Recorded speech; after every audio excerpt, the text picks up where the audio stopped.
Hello everyone, it's Sandra here, and I am here with Eat My Shorts. Eat My Shorts is my indoor, very large tote system that I started again, stopped again, sort of thing, was going back and forth. It is now a thriving worm bin. The last times I was in here, I was noticing two things. I was noticing that the moisture levels were getting high, and that the bin was getting closer to being able to be harvested. I noticed a little pill bug. Do you notice him running around? Anyway, I wanted to talk about the idea of drying out castings as you approach a harvest. That is a contradiction in terms. The closer you get to a harvest, the harder it's going to be to dry out castings.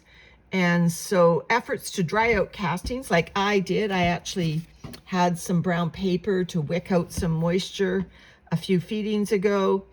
And, and that works. The brown paper definitely absorbs, or egg carton or corrugated cardboard definitely will absorb moisture. The longer you wait, though, to harvest a bin, the more moisture, oops, there's a sprout, the more moisture will start building up in the castings. Now, this bin does not have a moisture problem.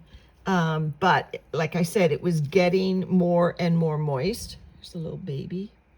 See the little baby on the burlap? Baby on the burlap. So the longer I wait to do a harvest, the more likely this bin is to get a moisture problem. What I did last time is I fed some very atypical bedding, which was, the chopped up stems from a gladiola.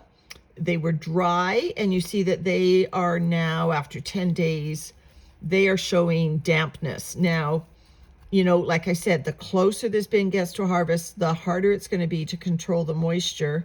So what I'm going to do today is I'm going to fluff up this end that I'm hoping I'll be able to pull out.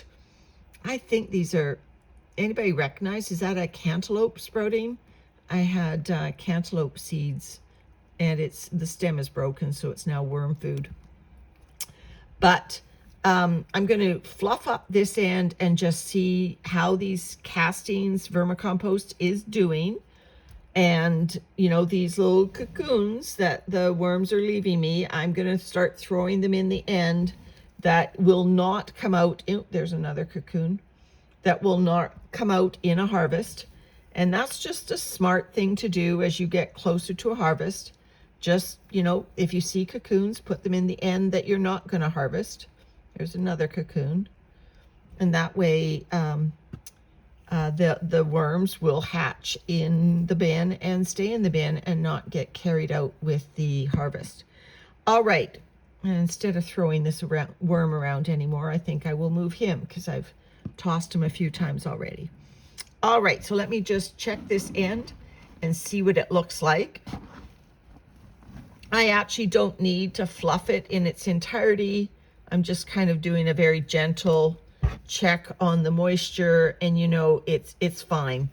So, okay, so the longer you wait to harvest, the more likely these castings are to go muddy.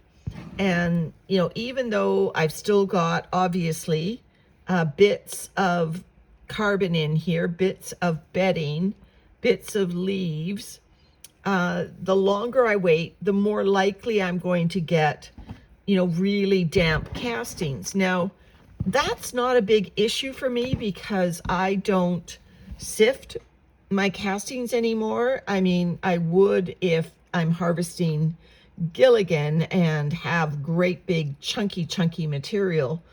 But with this bin, the sticks and whatnot, the little leaf stems like this, this is a little fragment of a pine needle, I think. That's fine. If that goes into my harvest, I'm okay with that. So I'm not worried about getting this bin dried out. But if you are going to sift, you need to get it to a point that you can make it go through at least a 1/4 inch sieve, if not an 1/8 or even a 1/12 inch sieve. And if that's your goal, then the longer you wait to harvest, the harder it's going to be. these castings do not have a moisture problem, but I know that they are compressed, and I know that they are too damp to go through a sieve. They might be able to go, no, I don't even think they'd go through a 1/4 inch without sticking and gumming it up. Okay, so that's fine. I don't need to fluff this end. I'm going to fluff this end, which was my previous feeding. And you know what I'm going to do today? I'm going to give Eat My Shorts a gigantic feeding, because I want to pull the worms over, and I want to be able to come in and harvest this.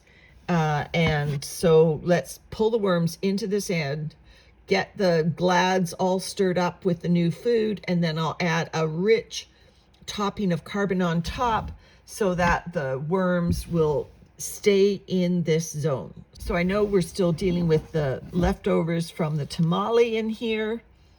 Actually, I fed some new tamale and I fed some melon. So let's just see how that's doing. Oh, look at the worms going down those tamale tracks. Wow, they're like little race tracks. Okay, guys, I'll turn you over so you're happy there. Let's see this melon.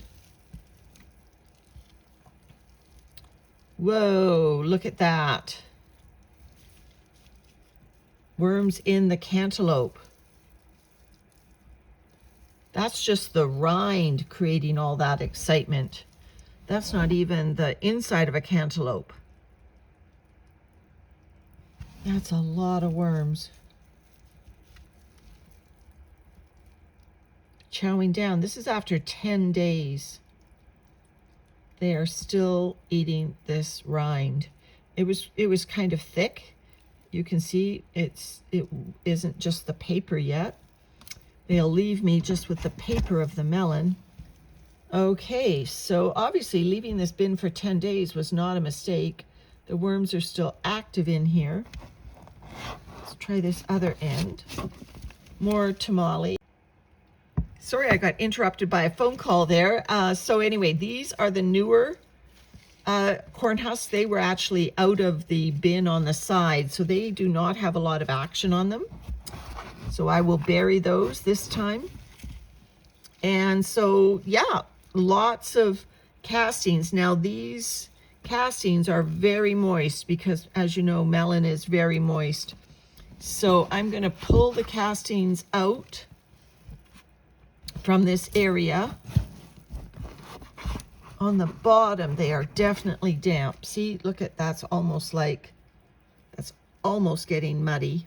See that? They're still breaking apart, but don't want them any damper than that. Worms secrete a mucus, and it's a self-preservation thing in that, you know, they create a moist environment. You'll know if you've ever had a bin go highly stressed where the worms it's drying out, or for any other matter, actually the worms will gather together in a ball, and they preserve the moisture in that environment through the mucus on their skins, and they basically will save each other's lives.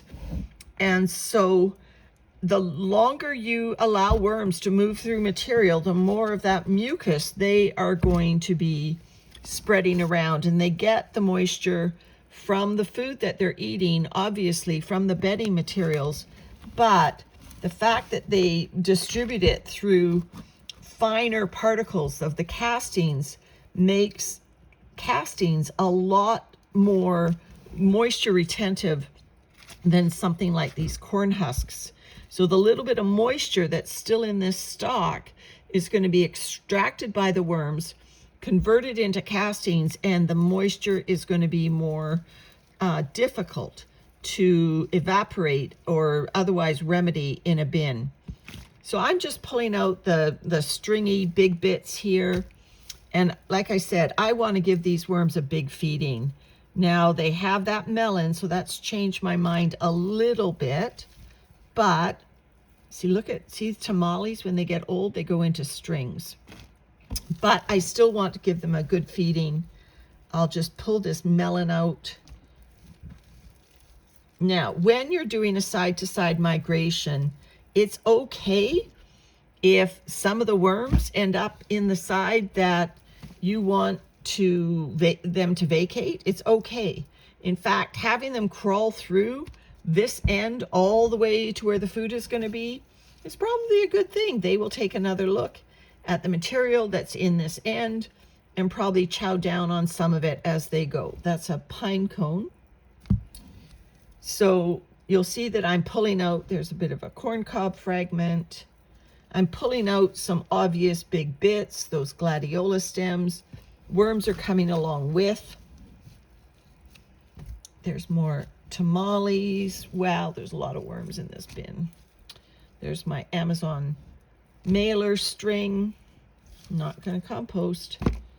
There's that sprout with the broken stem.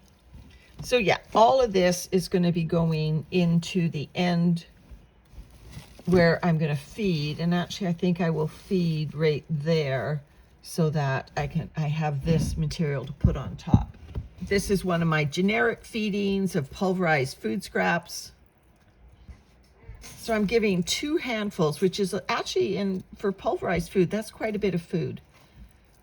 It's got the pulverized eggshells already in there to act as both a grit and a pH buffer. And I will just put these other foods, these older foods, on top. And now normally I just would turn this blanket right over top and invert all of this material back on here. But my inclination right now is to do this with my hands so that I get the bigger stuff on top, and this other stuff and the worms are going to be let loose in the bin generally. And they'll just have another go round looking at, those are babies. Looking at the material in the rest of the bin. So look at that. That is on a gladiola stem. Wow. That's incredible that there's a little cluster of babies right there. Okay. Worms everywhere, babies everywhere in this bin. So these muddier castings then, with a few little stalks still in it, a few little bigger bits, but hopefully I've got up most of it. I'm just going to, instead of inverting it over my feeding zone, I'm actually going to invert them over the zone that I'm migrating. And I'm doing this just because there's too many castings in here for me to leave in a feeding zone. So the castings, look at the worms going through the burlap. That's actually why this burlap mat has a split in it, because a worm was caught in the burlap and I had to cut him out. Okay. Okay, there we go. So see all these worms that I've put into the migration zone? They are going to have to crawl all the way over here for new food. And on the way, they will do the cleanup crew, cleaning up any fragments of food that are in this zone. Cool, huh? All right, so I'll put the burlap blanket over top of them, and I'm going to cover up this with some lovely new carbon. This new carbon are finely shredded leaves that have been gently sprinkled on with rainwater. I wouldn't be surprised if there's some worms in here. I'm just looking. I don't see any obvious worms, but they're nice and dry on the top. So they will form an effective barrier to that feeding zone, and they will help regulate the moisture in this bin. All right, So no promises for our harvest for Eat My Shorts, but look at that. That's a hearty feeding. We saw some great worm parties going on.